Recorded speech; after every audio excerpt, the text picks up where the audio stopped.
Alam mo bang binilang Instagram for $1 billion kahit wala pa itong kinikita? So, for context, Facebook can literally just copy Instagram because Instagram during 2012 is just a photo sharing app, no? They can just copy Instagram and not spend $1 billion.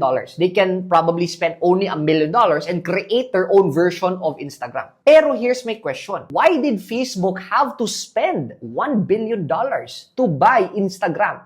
Even if at that time, Instagram was just 2 years old and wala pang kinikita yung Instagram. It's because of data.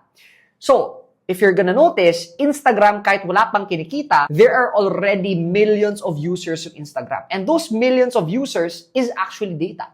So the reason why Facebook bought Instagram, because if they bought Instagram, they know they would have more data, which makes Facebook more valuable. So technically, hindi nila binili yung Instagram kasi profitable na or kumikita na, binibili nila yung data.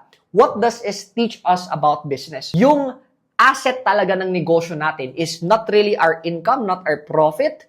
It's our customers. It's our data. No? So, ang tanong, are we collecting your customer data? The email address, the phone number, right? It's because if Facebook shuts down, if Shopee, Lazada shuts down, my question is, how are you gonna make money, right? If you're reliant sa advertising channels ng iba, you're gonna be dependent on them forever and you do not have 100% control.